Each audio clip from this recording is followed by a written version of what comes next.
Masarap mo yung ulam ko. Mayroon man akong adobaw. Adobong gisabaw. Kaya adobaw. Wala pa rin sa akin kasi masarap yung ulam ko. Hoy, tika lang dong. Hindi pa ako nagtapos dong.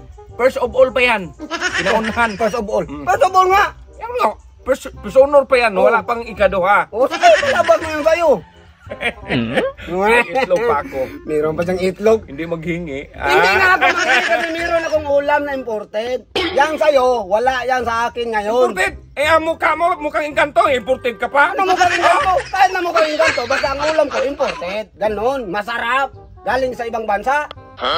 Galing ibang bansa dong? Paano ka magpunta ng ibang bansa? Sa merkado nga lang maglakad ka nga. Hoy, galing yun sa ibang bansa, pinadala. Mukha mong yan, padalahan ng galing ibang bansa. Kahit ganito lang ang mukha ko, pinadalhan eh. Magsilbi no, ano kayong imported? Hindi pa ako tapos no. Meron pa siyang beans.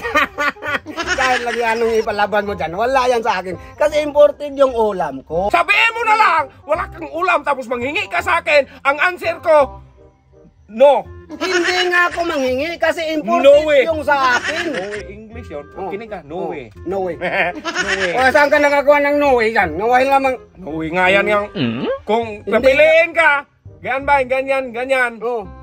No of the above. Hindi magtikim ka kay kahapon suya ka sa akin, hindi ka nabigay. Hindi nga ako nagbigay kasi masarap yung ulam ko. Ngayon, masarap naman yung ngayon. Imported. Kahit nag-imported pa, kahit masarap ka, masarap pa to sa akin. Maglaway-laway ka nito. Hindi, kahit tinitingnan ko lang, pero mas masarap yung sa akin ngayon. Ipalabas ko. Huwag kang maghaw. Baka maghingi ka kung ipalabas ko yung imported na ulam ko. Paano ako maghingi nga? Kasarap mo yan sa akin. Masarap nga. Mas masarap to sa akin. Yan. Sausage. Madaw? Sausage yan. Tira ko yan kahapon. Yan. Sausage nga. Imported. Galing ibang bansa. Yan nga ang sinabi ko sa'yo. Natikman ko na yan kahapon. Masarap na masarap talaga. Magtikim daw. Hindi nga, hindi pwede. Paano kung malaman kung imported yan, hindi ka magtikim? Natikman ko na nga eh. Baka magtikim. Marami naman sa'yo. Sabi mo, masarap yan sa'yo. Imported para makatikim ako na imported. Ay, kaya ako konti. Sige, ipalit na lang natin yung ulam mo sa akin.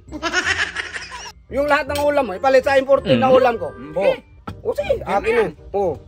Yun. Yung pati yan. Sa akin nga lahat eh. Sige, salamat. Okay. Buang-buang.